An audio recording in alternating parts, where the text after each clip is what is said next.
Translation. Seeing that the Mayavadis and others were fleeing, Lord Chaitanya thought, I wanted everyone to be immersed in this inundation of love of Godhead, but some of them have escaped. Therefore I shall devise a trick to drown them also. Purport by His Divine Grace A.C. Bhaktivedanta Swami Srila Prabhupada. Here is an important point. Lord Chaitanya Mahaprabhu wanted to invent a way to capture the Mayavadis and others who did not take interest in the Krishna conscious movement. This is a symptom of an acharya. An acharya who comes from the service of the Lord cannot be expected to conform to a stereotype, for he must find the ways and means by which Krishna consciousness may be spread. Sometimes jealous persons criticize the Krishna conscious movement because it engages equally both boys and girls in distributing love of Godhead. Not knowing that boys and girls in countries like Europe and America mix very freely, these fools and rascals criticize the boys and girls in Krishna consciousness for intermingling. But these rascals should consider that one cannot suddenly change a community's social customs. However, since both boys and girls are being trained to become preachers, those girls are not ordinary girls, but are also as good as their brothers who are preaching Krishna consciousness. Therefore, to engage both boys and girls in fully transcendental activities is a policy intended to spread the Krishna conscious movement.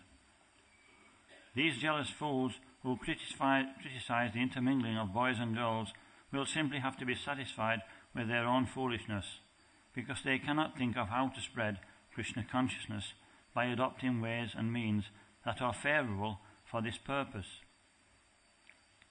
Their stereotyped methods will never help spread Krishna consciousness. Therefore, what we are doing is perfect by the grace of Lord Chaitanya Mahaprabhu, for it is he who proposed to invent a way to capture those who strayed from Krishna consciousness.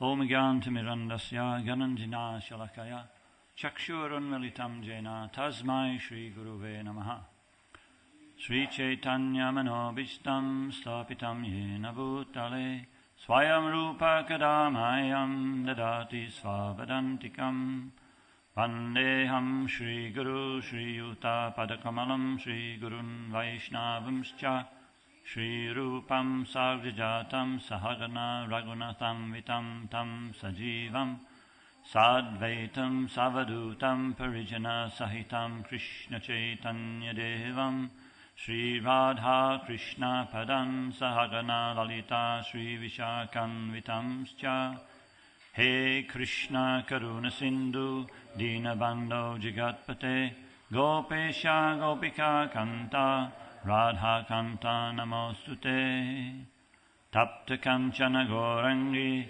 Radhe Vrindavanishvari Rishavanu Sute Devi Pranamami Hari Priye Vanchakalpatarubhyascha Kripa Sindhu Bhayevacha Patitanam Pavanebhyo Vaishnavebhyo Namo Namaha Jaya Shri Krishna Chaitanya Prabhu Nityananda Sri Advaita Gadadha Sri Vasdi Gaura Bhakta Vrinda Hare Krishna Hare Hare Hare Rama Rama Rama Hare Hare.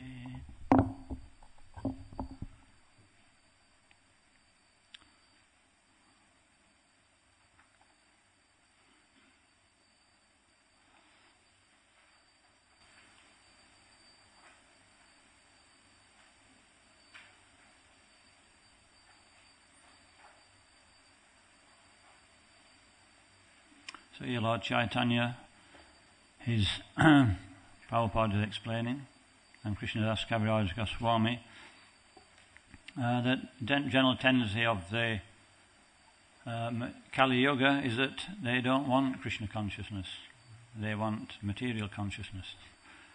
And so it's a great test to ask somebody to do something they don't want to do, And so this requires expertise and trickery.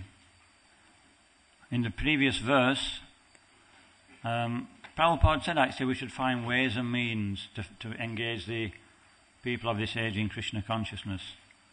And this should be our goal. We should be in anxiety how to make a situation whereby people can be attracted. And then we'll always be fixed in devotional service. This is the mood of Lord Chaitanya, this is the mood of the Acharyas, and this is the mood of Srila Prabhupada. Just like in the previous verse, he mentions the different kinds of living entities, the impersonalists, fruitive workers, false traditions, blasphemers, non-devotees, and the lowest among the student community. It's lowest among the student community. The students are considered the cream, but they're only the cream if they're actually studying the right thing. So the tendency is, if we have any opulence, then we become proud. Janmaishvarya shruta shribir, edamana manampunam, nirvarhat avidartam vai, twamma kinchina goshara. So Queen Kunti is understanding this point, that I'm attached to my janma, I've got a high birth, I'm born in an opulent family, Aishvarya, shruta, I'm considered learned to some degree, shribir, and bodily features. And so, particularly in the Western countries, Prabhupada said that the living entities are very beautiful. They're naturally beautiful. And so, they're naturally opulent. They have all these things to some degree. And so therefore the tendency is, when we have these things, it's difficult to become a devotee of the Lord. It's difficult to have the proper mood. The whole goal of life is to develop that mentality of service. But if we have material opulences, then we tend to take shelter of those things. And so this is why Prabhupada is saying in the previous verse that, the opulence of knowledge is actually highly esteemed in this age. Many people, many different kinds of degrees. You name it and there's a degree. It's our business, actually. It's just a business. When I was speaking to one devotee in Swansea, he was distributing books. And he was, he meets a lot of students, and he asked one in particular, and he understood from what they do. There's many universities now, but only a few of them are actually giving the real qualification. The others, they get a grant for every student that comes, straight away from the government. Money's in the tin. It doesn't really matter how they teach. Then they do their best with the student, but because it's not a recognised university, the employers know that, and they're looking for students with high pass marks. Nothing's changed. High pass marks and coming from a good university, and immediately they're engaged. And the rest of them, they don't get a job. But for now, they've got to find a job to pay off their debt. So it's a racket. It's education, it says, it's one thing. Ignorance is one thing, isn't it? When we understand what is ignorance, that's a leap forward if we can understand what ignorance is. But and knowledge is highly esteemed. But when ignorance is presented as knowledge, then it's very dangerous. And that's what they're doing. Presenting knowledge as, it's like, what's the example? What's this? A cobra. I think I mentioned this last time, is that right? A cobra is dangerous. Snake. But if it's got a jewel on its head, some fool may think, I may be able to capture this jewel. But Prabhupada said, no, he's just inviting death. So actually this material civilization, these students, they're just bringing the death of spiritual consciousness. And then there's the others, the blasphemers, many blasphemers, non-devotees, many non-devotees, fruitive workers, muddahs, impersonalists, false logicians. How do we preach to these people? How did he preach to the logicians, Sarvabhauma? Bhattacharya. Through Swami Bhattacharya. He was humble. He approached him and highly, he praised him very much. You're so learned, please, I've just taken sannyas, I'm very young, I need protecting. So he invoked the mercy of Sarvabhauma Bhattacharya. And so we can see Prabhupada saying find ways and means. It's like we can't lead with the chin, can we? You know what lead with the chin means? In boxing, you don't go walking like this. You protect it. And so if we approach people directly, we're just leading with the chin. So Lord Chaitanya, we have to be a little bit thoughtful. So he approached him in a way, first of all, he made him feel that I'm dependent on you. And then later on he brought in the philosophy. And so it's the same with this preaching movement. We have to keep adjusting things and changing things to try and find ways and means. What's the mentality now? Has the mentality changed? Are people suffering less? Has the movement changed? All these things we have to consider. So preaching's not easy. It's easy to carry on doing the same thing and get nowhere. And after some time pack in. But no, we have to find ways and means. As Lord, how did he preach to the... what else did he preach to? I forget the names now. Logicians. Who's the other ones? What did we just say? Logicians. The blasphemers. Who's the blasphemers in Chaitanya Lila?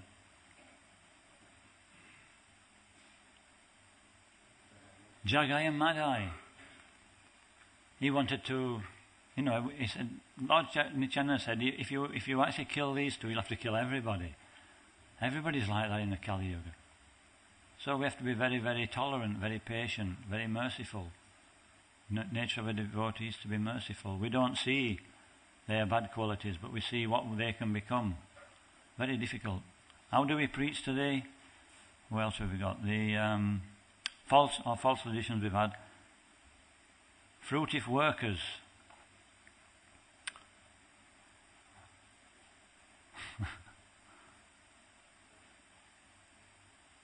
Do we tell them to stop their fruitive work? No, we engage them. Engage them in Krishna consciousness through that work. There is examples given for each one. For the students, it's called Mukunda. Mukunda was students. If you ask a student what he wants to be when he's got his university degree, most of them don't know. They've been at schools up to 21, 22, 23. If they're going for a PhD, it's even more. What are you going to do with it? I don't know. Most people. And so they're confused. They go from one thing to another. So Mukunda was doing that. He was going from one camp to another, from the impersonalists to the Jnanis, to the yogis. And he was sort of following he was siding with each one he heard. And when Lord Chaitanya found out, he was annoyed. And he said, tell him I don't want to see his face round here anymore. And he was in the next room. And then the devotees petitioned on his behalf. He's a very nice devotee. Please tell us if he will ever see you again. He'll see me after many, many births. Many, many births. 10,000 births. And Mukunda started jumping in ecstasy. And immediately Lord Chaitanya said, bring him here. So this is the qualification. Not knowledge. The qualification is attitude. And so I've put one or two things down here. So in order to reach Krishna consciousness, what do we have to do? We have to think outside the box. We have to think of unusual... Prabhupada thought outside the box. Everybody was telling him that he'd got no chance. He'll die in the West. He was encouraged like anything. He had to beg for a steamship to go on a steamship to America. He had 2 heart attacks on the way. But still he was actually very, very enthusiastic. Why was he enthusiastic? What's the key to enthusiasm? Faith. Faith.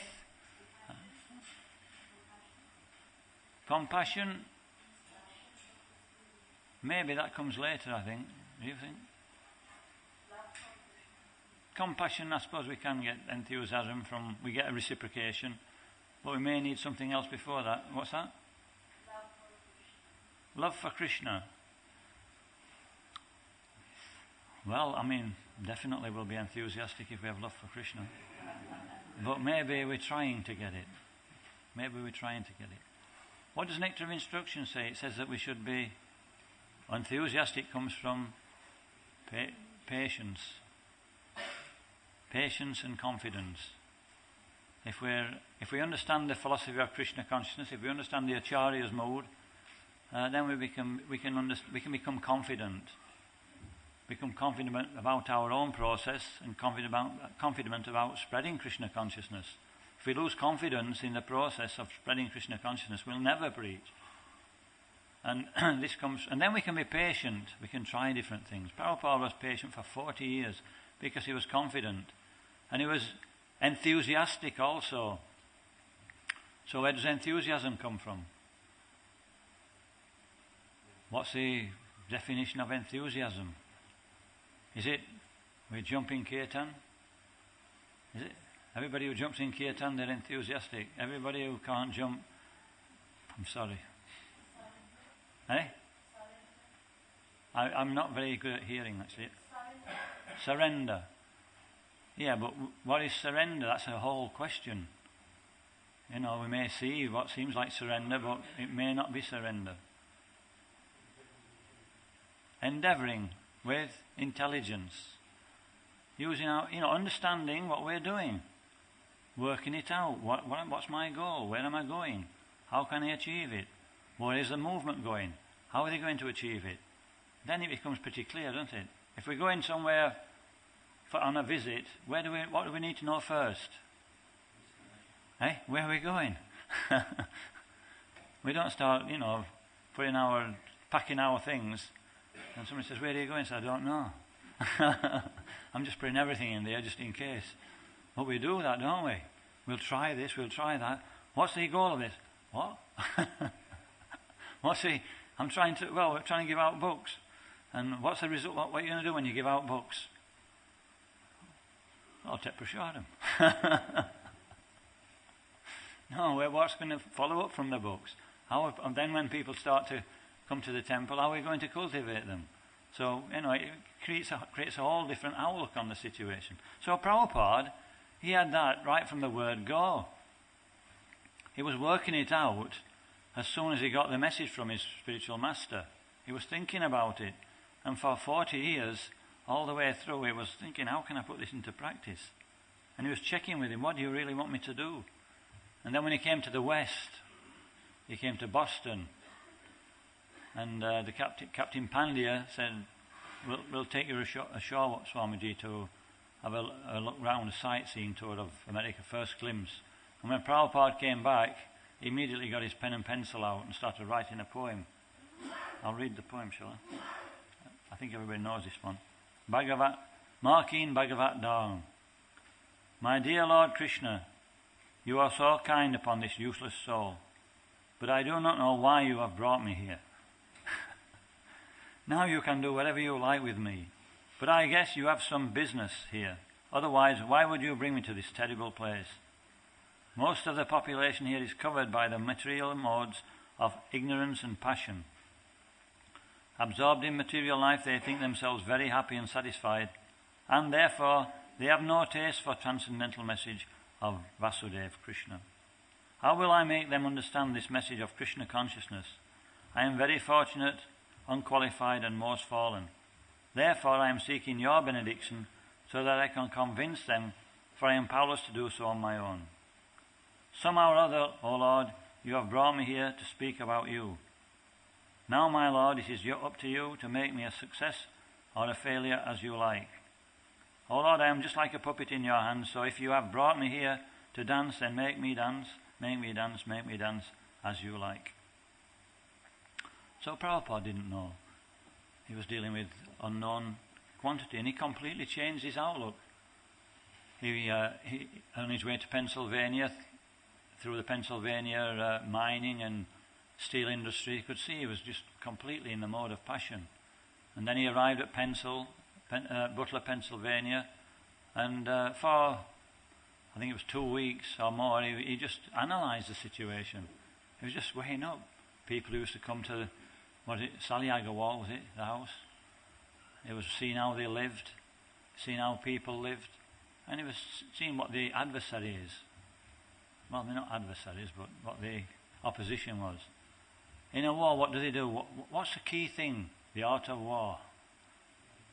Knowing the enemy and knowing the weak spots and the strong spots and knowing ourselves. But Prabhupada, we think we know ourselves. Yes, I'm limited. I can only do this. I've only got a certain IQ, like this, like that. And before you know we're completely disempowered. Isn't it? We disempower ourselves. But what's Prabhupada saying here? He's thinking like that, I'm completely useless. But how is he getting inspiration? He's looking on the spiritual platform. He's seeing the empowerments coming from Krishna. And so he's depending on Krishna. In the first year, Prabhupada, how did he react to the different things that happened to him? Did he become discouraged? Or did he treat it as maybe this is Krishna's sign? He was in the upper class part of New York, and he was typing his Bhagavad Gita manuscript, and he felt a little bit uneasy about the janitor. I don't know about this guy, he doesn't seem, a bit shady. And then one day he came back, and the janitor said to him, Prabhupada, he says, somebody's stolen your typewriter. And then immediately he thought, yes, you've stolen it. And so immediately he just moved. So when things are not favourable, we change. If we're not in a favourable situation, then change where we can be effective. Prabhupada wasn't stereotyped. The whole culture was going a certain way, and he just completely changed it all over. He did exactly the opposite. So we shouldn't be. So opposition, adversity will be there, which think, well, wait a minute, I don't have to go this way, or I'll just become like them. So he changed. And then what else did he do? Then he started a suitable program. Why did he move first? He went to Lower East Side, and the janitor was shocked. He says, no, he spoke to the electrician. The electrician came to fix the lights, and he was, chit-chat. He says, where are you moving to, Swamiji? He says, I'm going to the Lower East Side. And the electrician says, Lower East Side? He says, don't go there, Swamiji. Don't go there. He just warned him. But he had nowhere else to go. And then he met this Mr. David, was it? And he became, he was high on LSD or something, and he was threatened again. He changed again. And so do we do that? Or do we carry on? Plodding away. I have it no vision. That word vision. Actually, one devotee said that to me. He was getting a bit disturbed about the situation. It was at Chaitanya College when I first joined. I was speaking to one Prabhupada disciple, and he just revealed his mind a little bit. He says, he said about something, they've got no vision. I'm going somewhere else. And then a few months later, they shut the place. So this is intelligence. We have to, individually, we have to be individual. What is it? What's that word? Eh? Independently thoughtful. It's not wrong to be independent. When we come to the movement, what happens to us? I was 32 when I joined. I knew how to brush my teeth, and I knew how to do so many things.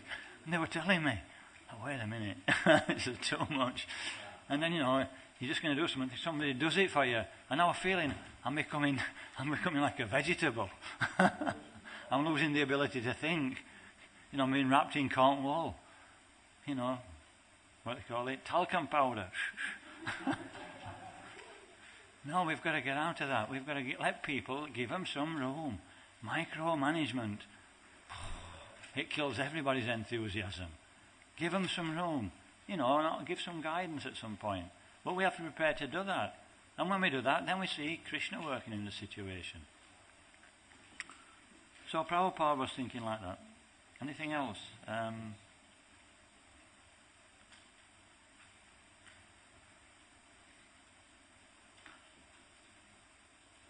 I was speaking to one devotee actually at Saw Street. I'll not say who it was, but he had vision. Do we all have the same vision as him? Or are we just thinking more locally? And we finished the Harinam and, we were talking and he said, please bless me that I can go back to Godhead. And he was serious. I could see by his face, it weren't like superficial. And he was really, really serious. And this devotee, he goes out every day and performs service. He knows what his vision is. That's why he's doing. That's why he can do it. That's why he can maintain. Because he's fixed on the goal. He's confident. I just thought I'd share that with you. So we have to have that same outlook. Another thing Prabhupada did he engage his grihastas, or do you think, too late now? We tend to think like that, don't we? Who's doing all the work around here? What do you think? Too busy, too many responsibilities. But Prabhupada didn't think that. As soon as they got married, then that was it. They were finished. He sent them to England. One had got a child a few months old. They lived in more or less a cardboard box. They were living in a garage. Prabhupada expected us to be like that, actually, to be innovative and surrendered. Not that we make a nice little situation, and nothing can, never the two shall part. But when we take initiation, it means we're not our own master anymore. We do what the acharyas want us to do. But do we? When the spiritual master comes and said, I want you to all start bringing... Anyway, I'm not going into that. But I want you to all start, doing something, and everybody just goes... And nothing happens. And then next thing, it's time I had a thread. It's time I had a thread around me. Everybody's got a thread nowadays. I want one. It's good to be a Brahmin. And so then, what is Brahmin initiation for? It's for worshipping the deity at home. No, it's for worshipping the deity here. It's for, taking the weight of the local devotees, temple devotees, and then we're actually engaging in the Sankirtan movement. Then they can do more preaching. That's only one side of, we tend to emphasize this Brahman initiation, yajan, patan, dana pratigraha. But this is actually, we worship the deity. What's the other thing? We teach others. So that means we've got to get out there. Next one is we receive charity and we give charity. How do we give charity? We preach. We're a preacher. A Brahman's a preacher. So two aspects of these three things is preaching. What's the third thing? What's the third one? Studying Shastra, and then what? Giving Shastra. So what's that? Is that preaching? So a Brahman's not to have a thread and to stay at home. It means I'm really taking on the mood of the spiritual master. Upanayana. What does Upanayana mean? It means bringing one closer to the spiritual master. Upanishad, bringing one closer to Krishna. But if we're not actually following his instructions, I think if we can go to every spiritual master in this movement, and what would really please them the most? What do you think? Yeah, definitely. Preaching. But it's not necessarily that we can all do it directly. It may be that this is too much for us. But there's a marathon coming up. And there's so many things we can do to connect. We can offer ourselves, we can do a month of, what they call it, sacrifice to increase our deity worship, to relieve others. We can work in the shop to relieve people who are, going in the shop and can't go on Sankirtan. Have you ever heard anything like it, So we shouldn't have to do things like that. At festival times, we can actually have, how many devotees does it take? We can, relieve the devotees in the temple so that they don't have to do all the horsework. We train in Brahmins to do horsework sometimes. Is it necessary? There's plenty of people who can actually help in that way. And it's just a matter of, putting ourselves forward. How can I help this month? And, there's nobody who'll or refuse. Anyway, this was some thoughts. So, yeah, hearing and preaching.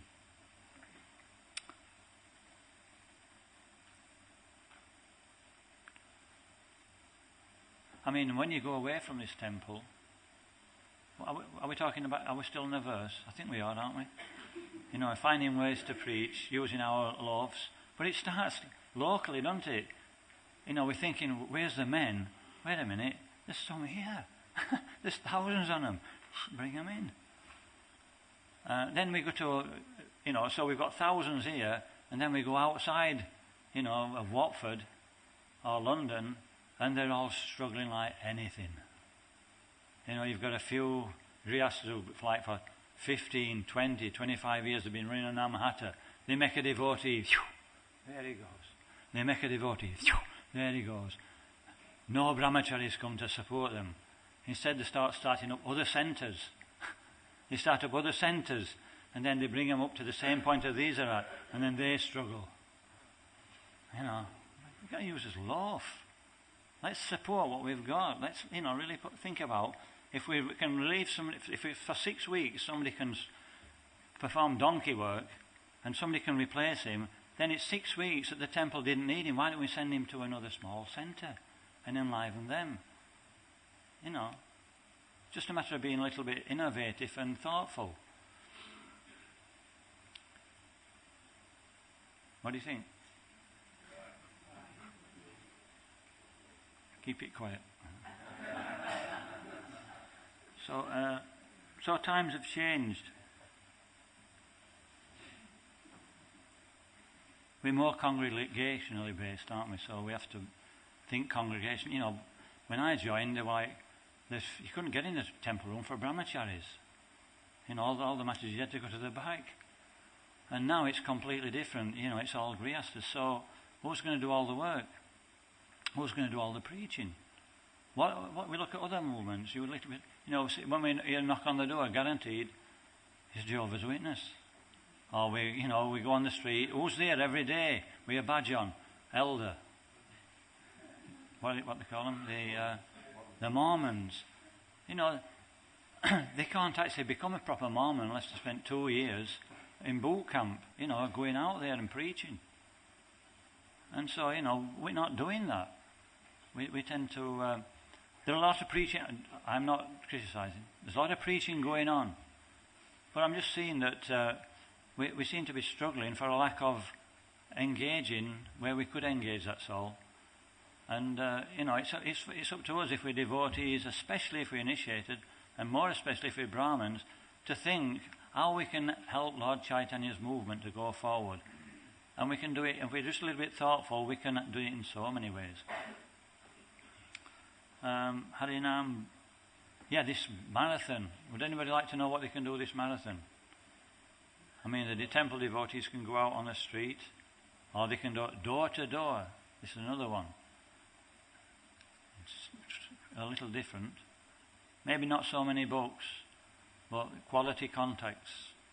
I went out with a devotee the other day. Doctor's going door to door, Indian doctor. And he said, shall we do this hotel? It was Eid. I thought, I don't really think about hotels much. And so reluctantly we went in and the manager came, Westerner, and then he started smiling. And we put our pitch. He said, we get lots of Bibles are put in this place. Every year they put Bibles in. And they didn't cotton on, so he bought a book and we went out. And he says, they also put on this, there's also a place for a display. Because I weren't thinking outside the box, you know, there's usual zombie. I walked out, you know, a book's gone out.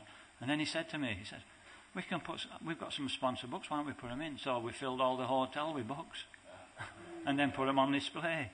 And all new concepts, you know. So, you know, everybody can sponsor books to go in hotels. Then the other thing is, then I was thinking, they started the brain going, what about these smart boxes? Oh yeah, there's one Mataji at the Manor, there's one Mataji in Saw Street. We can get them to sponsor this Christmas. Why don't everybody in the congregation sponsor a smart box and sponsor some books? It's big preaching, isn't it? Put them in the shops.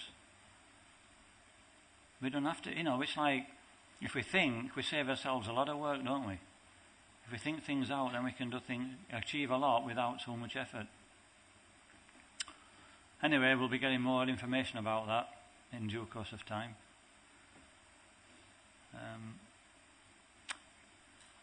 What was it? Yogis in the previous age?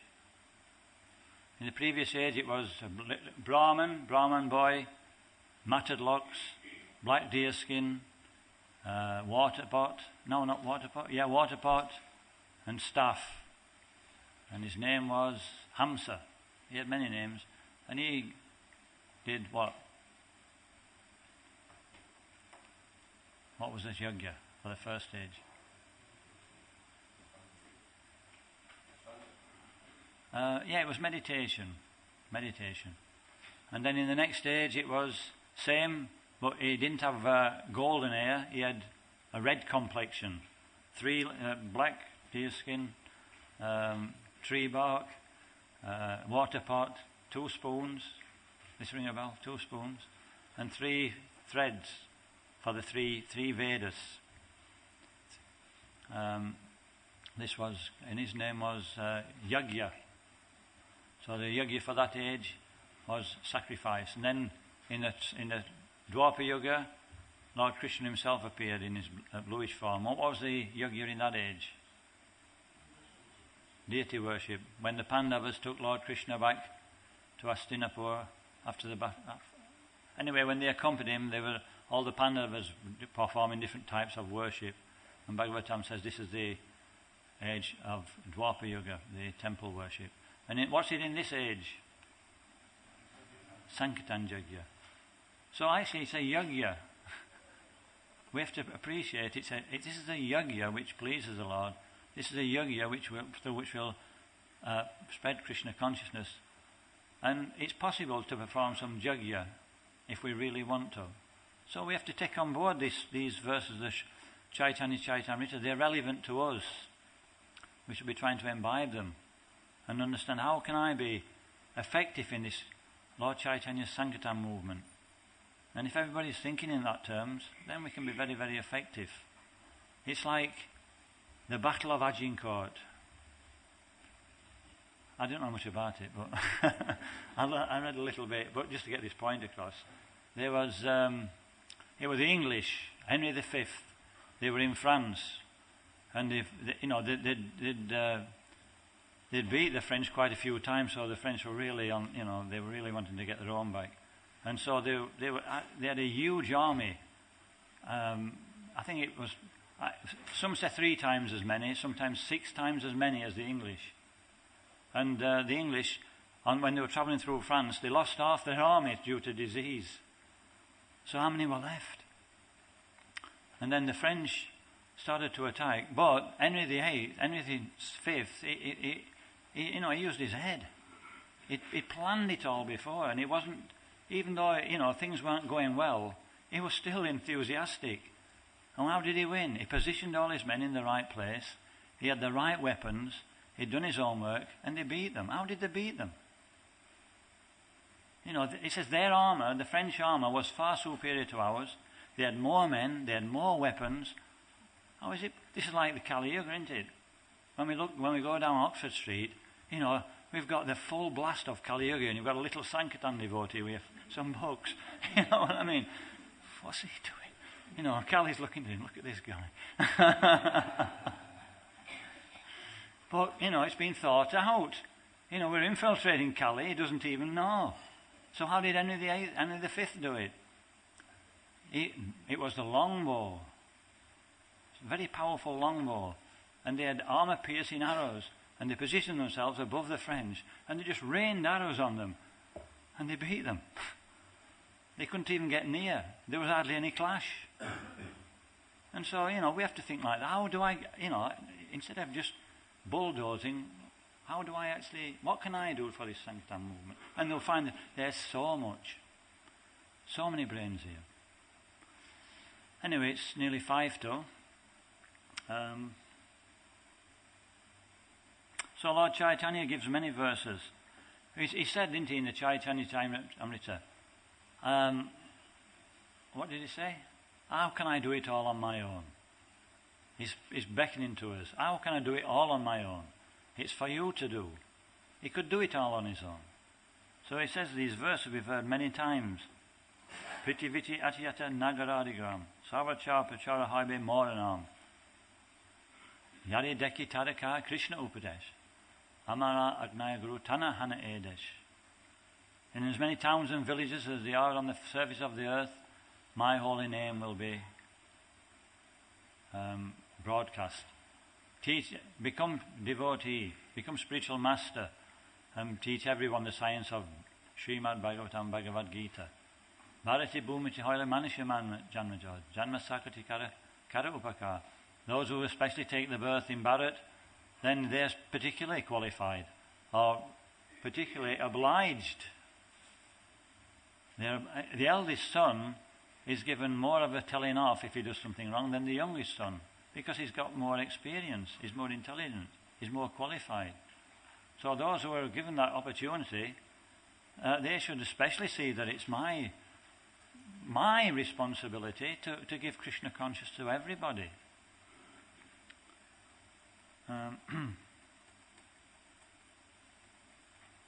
Okay, so